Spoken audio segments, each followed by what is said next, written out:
Calling all YA romance lovers, this is the video for you.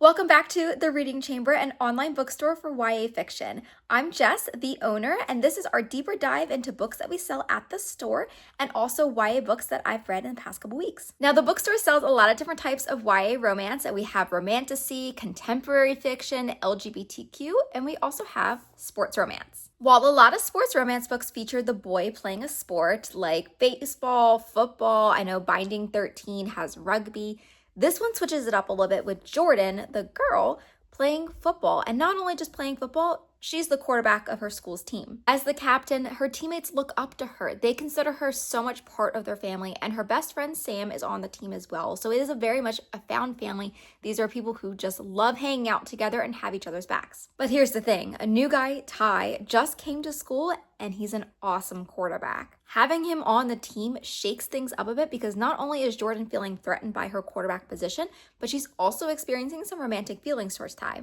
Factor in some tension between her and Sam, and this is a wonderful sports romance, kind of the start of it all in my opinion, because this book was published in 2011, so over 10 years ago at this point, but it is still one of my favorite books, and I'm so happy to carry it in the store. This is actually book one of the 100 Oaks series, but they do not need to be read in order. They can all be read as standalones, and some characters will make appearances in other ones. So for instance, you might see Jordan, Sam, maybe even Ty later down the road, depending on how this shakes out. So if you love sports romance and you want to give this one a go, you can find it at thereadingchamber.com.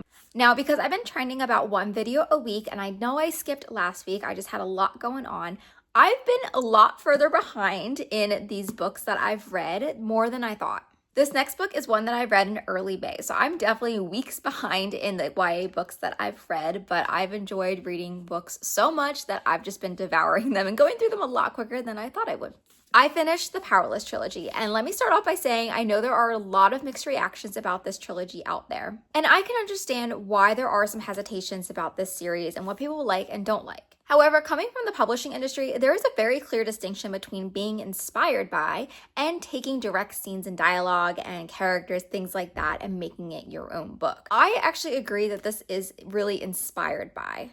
Her characters are her own. Her dialogue is her own, and there might be some instances where things overlap with other books. That's going to happen in every single genre, especially with romance books. With that being said, I loved this book. I thought it was a really amazing conclusion to Kai and Peyton's story. I will preface this by saying there are probably going to be some spoilers while I talk about this book, so continue with your own risk. When I first read Powerless, I was very concerned that they would try to do a more tangible love triangle between Peyton, Kit, and Kai, and I'm really glad it didn't shake out that way. When Peyton agrees to marry Kit, I was very concerned about it and worried that maybe there's going to be some kind of secret that unfolds that would get her out, and there was. But it wasn't the revelation that I thought would make this more of a happy ending. I thought if Peyton found out that she was the half-sister of Kit, they would just call off the wedding and the three of them would get to live, happily ever after, her with Kai and Kit, finding some kind of love elsewhere. So having him die was very jarring. I was not expecting that ending. I did see his descent into madness, and when we saw his letters, it really made a lot more sense and was a pretty good choice for the author. But I did also feel like there could have been an easier way for them to have a little bit more of a happy ending.